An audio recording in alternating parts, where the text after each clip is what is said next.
नमस्कार दोस्तों, स्वागत करते हैं हमारे चैनल पंडित इंग्लिश में। अगर आप हमारे चैनल पर नए हैं तो चैनल को सब्सक्राइब जरूर कर लीजिए। दोस्तों, मैं आप लोग बता दूं कि अभी बीते ही कुछ घंटों में अररिया में एक सबसे बड़ा पुल गिर गया, जो लगभग 12 से 15 करोड़ का बताया जा रहा है।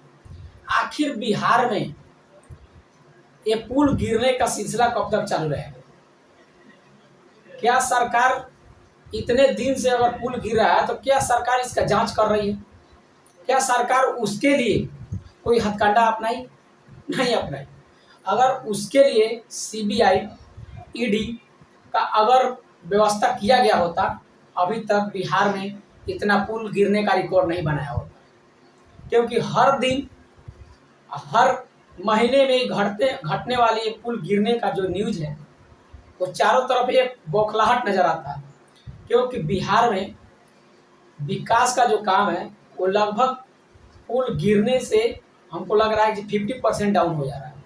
क्योंकि बिहार में जितनी नदियां हैं लगातार पुल बनाया जाता है, और पुल बनने की वजह से उसमें घटिया मटेरियल और घटिया तरह के इंजीनियर यूज करने की वजह से अभी देखिए पुल का क्या हालत हो गया है। और हालत का जिम्मेवार आखिर कौन है? अगर इसी तरह पुल अगर गिरता रहा तो आगे भविष्य में क्या होगा? क्या पब्लिक ऐसे सरकार पर भरोसा करेगी या नहीं करेगी? मैं आप लोगों को बता दूं कि सरकार को ऐसे भी पब्लिक नकार रही है, क्योंकि सरकार इतना पलटी मार चुकी है कि जितना बार बिहार में पुल गिरा नहीं, उससे ज़्यादा सरकार पलटी मार चुकी है।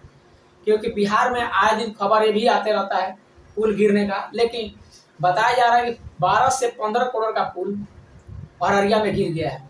और ये पैसा कहाँ से आता है? ये पैसा जनता का है, और जनता के जो सपना है उस पे ये लोग जो ठेकेदार होते हैं ये लगातार उस पे पानी फेरने का काम करते हैं। यानी पब्लिक का सपना जो है वो तोड़ने का काम करते हैं, और उनका मनोबल तोड़ा जाता है कि बिहार में इसी तरह चलेगा, बिहार के लिए कोई विकास का रास्ता नहीं है। क्या ऐसे ठेकेदारों को अगर सरकार ऐसी टेंडर देगी तो क्या सरकारें ऐसी काम करेगी या नहीं करेगी, या उस पर कार्रवाई करेगी? अगर अगले बार से ऐसे गिर रहा है तो हो सकता है कि मैं वीडियो में आके गाली दूं, लेकिन मैं ऐसा करूंगा नहीं। लेकिन मेरा मूड ऐसे खराब हो रहा है कि बिहार में आए दिन पुल गिर रहा है और हम लोग मजबूर हो जाते हैं और बोल नहीं पाते हैं। आप लोग जगिए और दिखाइए सरकार को कि बिहार में पुल गिरने से कितना बड़ा नुकसान होता है। मैं आप लोग बता दूं, अभी तो इसमें बताया जा रहा है कि अभी कोई जान माल का क्षति नहीं हुआ है, लेकिन अगर गिर जाता तो फिर वही वाला धंधा हो जाता, मुआवजा वाला। बिहार में ऐसे हर समस्याओं पर या हर जगह ऐसी घटना होती रहती है, और वही स्टाइल चलता है बिहार में मुआवजा का। अगर मुआवजा ऐसी तरह चलता रहा और बिहार में पुल गिरते रहे तो धिक्कार है ऐसे सरकार पर जो बिहार को संभाल रही है, जिससे बिहार के ठेकेदार संभाल में नहीं आ रहा है। उसके लिए बिहार सरकार क्या, उसके लिए ईडी, सीबीआई, पुलिस ये सब जांच कर रही है नहीं कर रही है? इतने दिनों से पुल गिर रहा है, ओवर ब्रिज गिर रहे हैं, ये सब क्या हो रहा है बिहार में?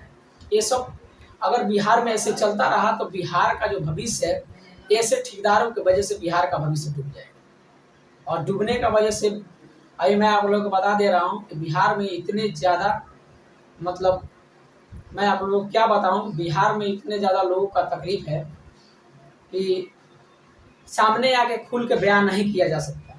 लेकिन ऐसे घटिया ठेकेदार और घटिया इंजीनियर के करतूत ने आज साबित कर दिया कि बिहार का ये विकास होने नहीं देंगे। चाहे आप और हम कितना भी कोशिश कर लें, लेकिन बिहार का विकास ये लोग होने नहीं देंगे। क्योंकि ऐसे लोग एक बहुत ही घटिया किस्म के लोग होते हैं जो बिहार का विकास नहीं होने देते। अगर आप हमारे बात से सहमत हैं तो कमेंट बॉक्स में जरूर बताइएगा कि ऐसे लोगों को क्या करना चाहिए। मिलते हैं किसी नेक्स्ट वीडियो में किसी और जानकारी के साथ, तब तक के लिए दीजिए धन्यवाद।